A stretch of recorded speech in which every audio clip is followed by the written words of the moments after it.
Hi ಎಲ್ಲರಿಗೂ ನಮಸ್ಕಾರ. ಇವತ್ತು ನಾನು ಹಾಗಲಕಾಯಿ ಗೊಜ್ಜು ಹೆಂಗೆ ಮಾಡೋದಂತ ಹೇಳ್ಕೊಡ್ತಾ ಇದ್ದೀನಿ.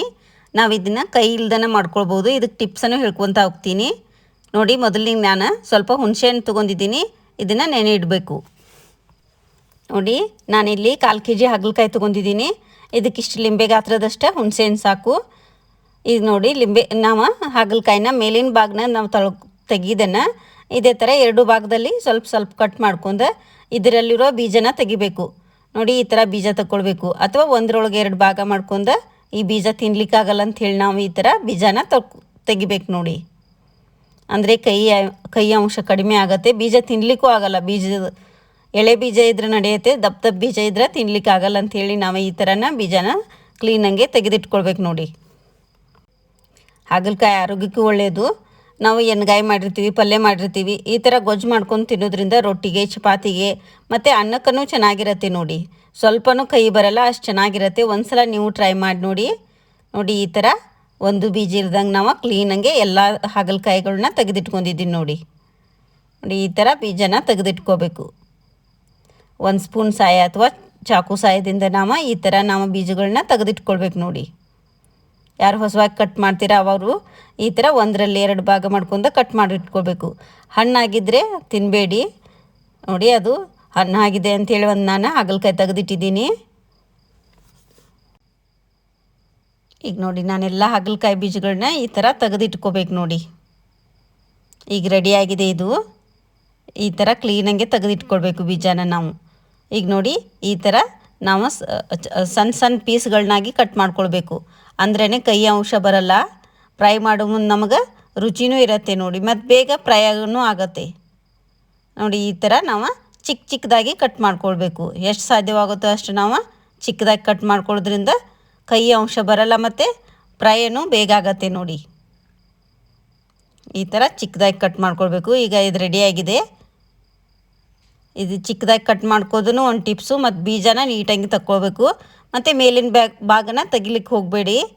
ಈಗ ಒಂದು ಪಾತ್ರೆಗೆ ಹಾಕೊಂಡು ಇದನ್ನು ನಾವು ಚೆನ್ನಾಗಿ 2 ಸಲ ವಾಶ್ ಮಾಡ್ಕೋಬೇಕು.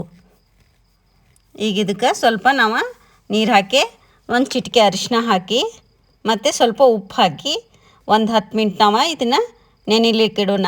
ಈ ಥರ ನೆನೆಲಿಕ್ಕೆ ಇಡೋದ್ರಿಂದ ಸ್ವಲ್ಪ ಕೈ ಅಂಶನೂ ಹೋಗುತ್ತೆ. ನೋಡಿ, ಈಗಿದೆ ಸ್ವಲ್ಪ ನೆನೆಲಿ ಒಂದು 10 ನಿಮಿಷ. ಈಗ ನಾವು ಮಸಾಲೆ ರೆಡಿ ಮಾಡ್ಕೊಳ್ಳೋಣ. ನಾನು ಒಂದು ಪಾತ್ರೆ ತೊಗೊಂಡಿದ್ದೀನಿ. ಇದಕ್ಕೆ ನಾನು 1-2 ಸ್ಪೂನ ಶೇಂಗಾ ತೊಗೊಂಡಿದ್ದೀನಿ. ನಾನು 1/4 kg ತೊಗೊಂಡಿದ್ದೀನಿ. ನೀವು ಅರ್ಧ kg ತೊಗೊಂಡ್ರೆ ಒಂದು 4 ಸ್ಪೂನ ಶೇಂಗಾ ಕಾಳನ್ನ ಜಾಸ್ತಿ ತೊಗೋಬೋದು. ಇದು ಸ್ವಲ್ಪ ಕೆಂಪಗಾಗೋವರೆಗೂ ಮತ್ತು ಸ್ವಲ್ಪ ಸಿಪ್ಪೆ ಸಿಡಿಯೋವರೆಗೂ ನಾವು ಇದನ್ನು ಫ್ರೈ ಮಾಡ್ಕೊಳ್ಬೇಕು. ನೋಡಿ, ಈ ಥರ ಫ್ರೈ ಆದರೆ ಸಾಕು. ಒಂದೊಂದನೇ ಫ್ರೈ ಮಾಡ್ಕೊಳ್ಬೇಕು.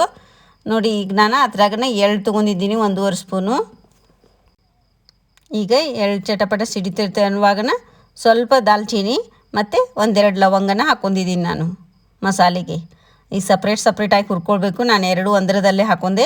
ನೀವು ಬೇಕಾದರೆ ಶೇಂಗಾ ಮತ್ತು ಎಳ್ಳನ್ನ ಸಪ್ರೇಟಾಗಿ ಹುರ್ಕೊಳ್ಬೋದು. ನೋಡಿ, ನಾನು 1/4 ಸ್ಪೂನು ಕೊತ್ತಂಬರಿ ಕಾಳು ತೊಗೊಂಡಿದ್ದೀನಿ ಮತ್ತು 1/4 ಸ್ಪೂನು ಜೀರಿಗೆನ ತೊಗೊಂಡಿದ್ದೀನಿ. ಇದನ್ನು ಸ್ವಲ್ಪ ಫ್ರೈ ಮಾಡ್ಕೊಳ್ಬೇಕು. ನೋಡಿ, ಇದು ಮಸಾಲೆ ಇದು.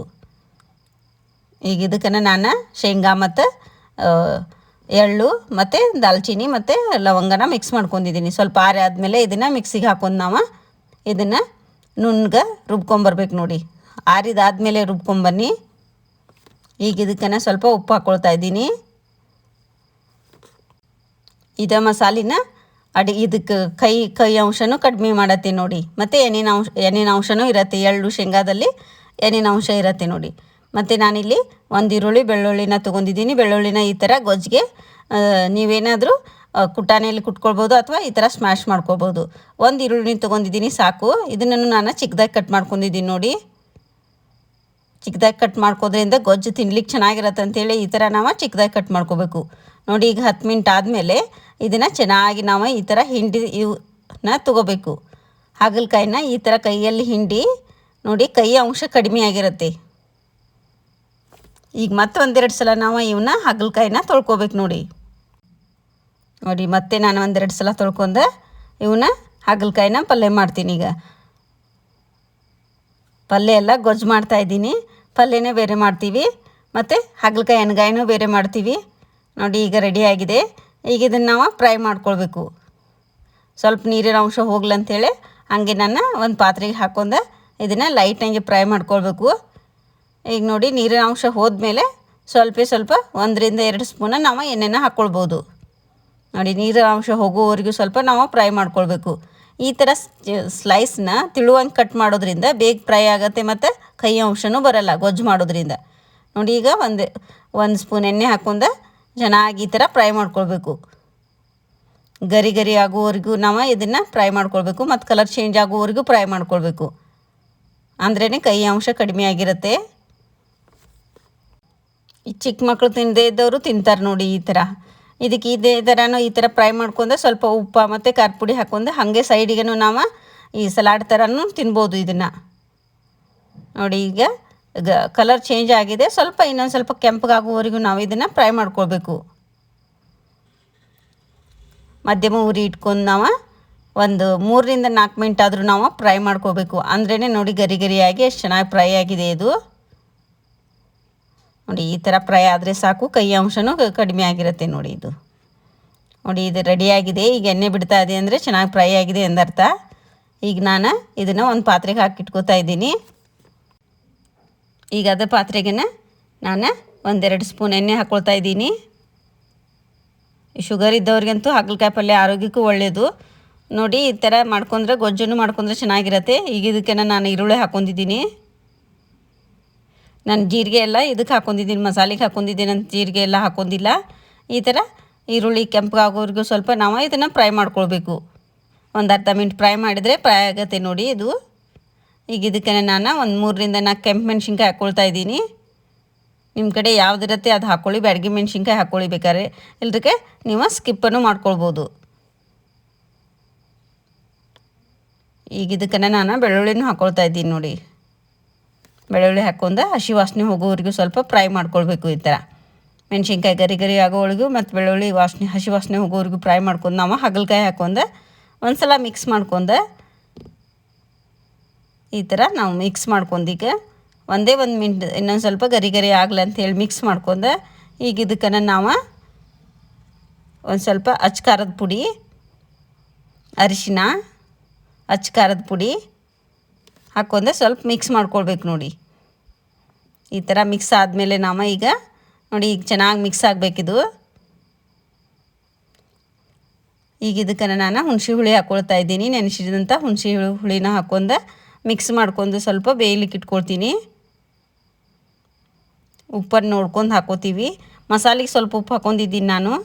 ಈಗ ನಾನು ಇದಕ್ಕೆ ಬೆಲ್ಲ ಹಾಕ್ಕೊಳ್ತಾ ಇದ್ದೀನಿ, ಬೆಲ್ಲದ ಪೌಡರು. ನೀವು ಬೆಲ್ಲನ ಹಾಕ್ಕೋಬೋದು ನೋಡಿ. ಸ್ವಲ್ಪ ಬೆಲ್ಲ, ಒಂದು ಅರ್ಧ ಸ್ಪೂನ ಬೆಲ್ಲದ ಪೌಡರ್ನ ಹಾಕ್ಕೊಂಡಿದ್ದೀನಿ.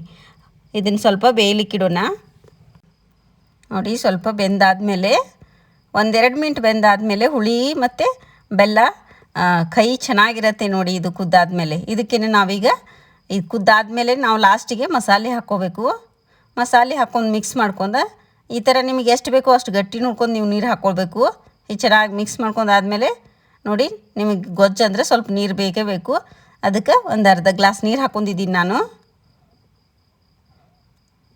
ಈಗ ಮಿಕ್ಸ್ ಮಾಡ್ಕೊಂಡಿದ್ದನ್ನು ಇದು ರುಚಿಗೆ ತಕ್ಕಷ್ಟು ಉಪ್ಪು ನೀವು ನೋಡ್ಕೊಂಡು ಹಾಕ್ಕೊಳ್ಳಿ. ನಾನು ಮಸಾಲೆಗೂ ಹಾಕ್ಕೊಂಡಿದ್ದೀನಿ ಮತ್ತು ಇದನ್ನು ನೆನೆ ಇಡುವಾಗೂ ಸ್ವಲ್ಪ ಉಪ್ಪು ಹಾಕ್ಕೊಂಡಿರ್ತೀನಿ. ಸ್ವಲ್ಪ ಈಗ ಏನಾದರೂ ಕಡಿಮೆ ಇದ್ದರೆ ನೀವು ಉಪ್ಪನ್ನು ಹಾಕ್ಕೊಳ್ಬೋದು. ನಾನೀಗ ರುಚಿಗೆ ತಕ್ಕಷ್ಟು ಉಪ್ಪು ಹಾಕ್ಕೊಂಡಿದ್ದೀನಿ.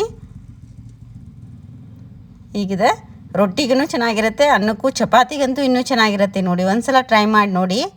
ಈಗ ಇದನ್ನು ನಾನು ಒಂದು ಮಿನಿಟ್ ಬೇಯಲಿಕ್ಕಿಟ್ರೆ ಸಾಕು, ಗಟ್ಟಿಯಾಗತ್ತೆ ನೋಡಿ. ಇದು ಈಗ ಗಟ್ಟಿಯಾಗಿದೆ. ನಿಮಗೆ ಎಷ್ಟು ಗಟ್ಟಿ ಬೇಕೋ ಅಷ್ಟು ನೀವು ನೀರನ್ನು ಹಾಕ್ಕೊಳ್ಬೋದು. ಮತ್ತು ನಿಮ್ಗೆ ಗಟ್ಟಿ ಬೇಕಂದರೆ ನೀರನ್ನು ಕಡಿಮೆನೂ ಹಾಕ್ಕೊಳ್ಬೋದು ನೋಡಿ. ನೋಡಿ ಈಗ ಗೊಜ್ಜು ರೆಡಿಯಾಗಿದೆ. ಈಗ ನಾನು ಇದನ್ನು ಚಪಾತಿಗೆ ಮಾಡಿದ್ದೆ, ರೊಟ್ಟಿಗೂ ಚೆನ್ನಾಗಿರುತ್ತೆ. ಒಂದು ಸಲ ಟ್ರೈ ಮಾಡಿ ನೋಡಿ, ಹೆಂಗೆ ಬಂದಿದೆ ಅಂತ ಕಮೆಂಟ್ ಮುಖಾಂತರ ತಿಳಿಸಿ. ಕೈನೂ ಆಗಿಲ್ಲ, ಸ್ವಲ್ಪ ಕೈ ಆಗಿಲ್ಲ. ಇದು ರುಚಿಯಾದ ಬಿಸಿಯಾದ ಹಾಗಲಕಾಯಿ ಗೊಜ್ಜು ರೆಡಿ. ಒಂದು ಸಲ ಟ್ರೈ ಮಾಡಿ ನೋಡಿ, ಹೆಂಗೆ ಬಂದಿದೆ ಅಂತ ಕಮೆಂಟ್ ಮುಖಾಂತರ ತಿಳಿಸಿ. Thank you.